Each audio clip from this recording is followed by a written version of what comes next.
At 5:17 a.m., the Caribbean was still half asleep.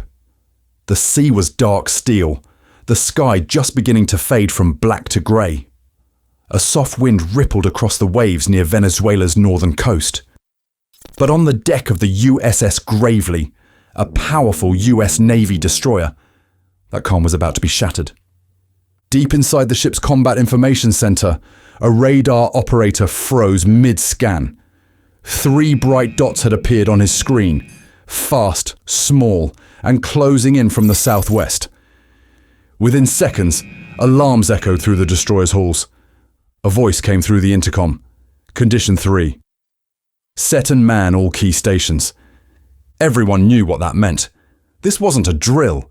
The captain didn't raise his voice. He didn't have to. Orders rippled through the decks like electricity. Helmets snapped on, safeties clicked off, and steel doors sealed with heavy thuds. The Gravely's massive forward gun, a 5-inch Mark 45 cannon, shuddered to life and rotated slightly, just enough to send a message. Out there, 3 Venezuelan patrol boats were speeding toward the destroyer, their formation tightening by the second. No one said it out loud, but everyone on board knew. This was dangerous. The Gravely's sensors locked onto the fast-moving contacts. 3 vessels running light. No heavy weapons visible, just raw speed and intent. Whoever was behind those wheels knew exactly how close they could get, without crossing the legal line. But one mistake, one wrong turn, and the situation could explode. The captain stood at the bridge windows, watching the horizon, voice calm but firm. "Maintain course," he said. "Weapons on standby. Do not fire unless ordered." Below deck, sailors slid into their stations. The gun crews loaded shells. The Phalanx close-in defense system, nicknamed Sea Whiz, came alive, its 6-barrel cannons spinning up with a sharp metallic whine. This was the last line of defense, 45,000 rounds per minute of sheer destruction, ready to fire if needed. But this wasn't supposed to be a fight. It was supposed to be a message.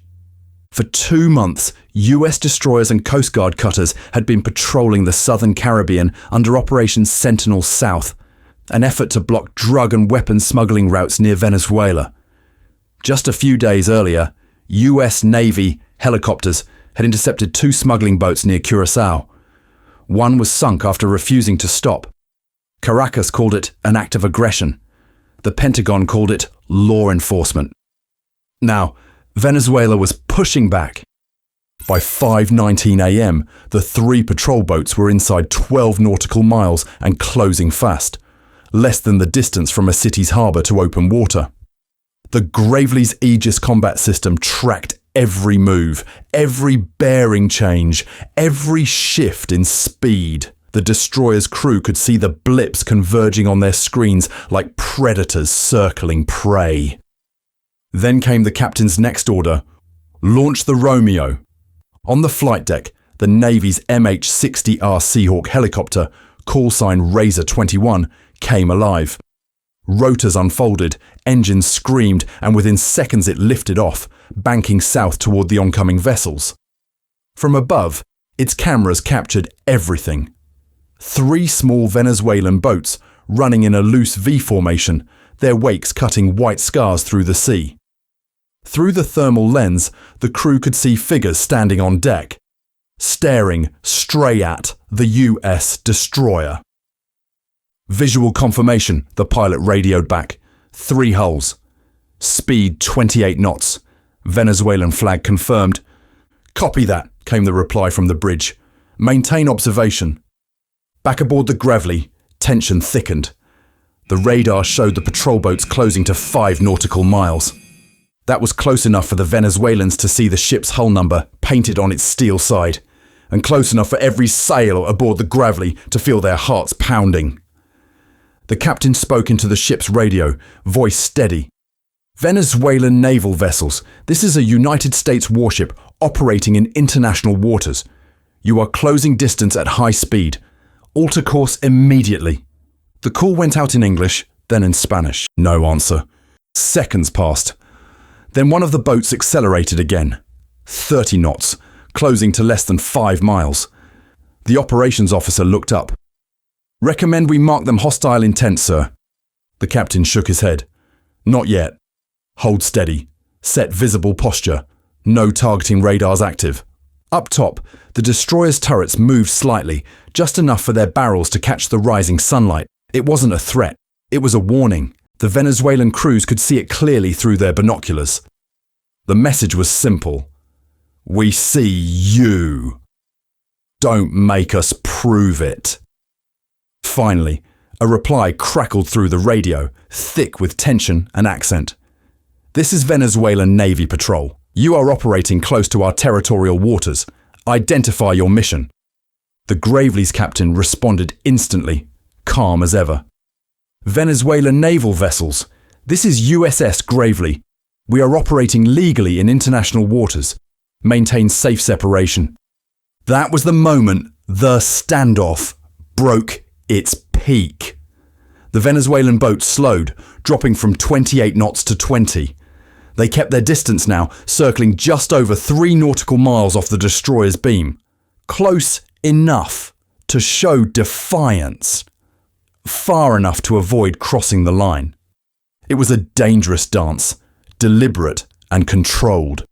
One wrong interpretation, one nervous trigger finger, and 2 nations could be in headlines before sunrise.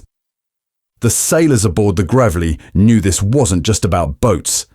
It was about politics, pride, and perception. Under US Navy rules of engagement, the destroyer could only use force if it faced a clear hostile act, like being fired on, or a demonstrable hostile intent, such as weapons being aimed or radar locks activated.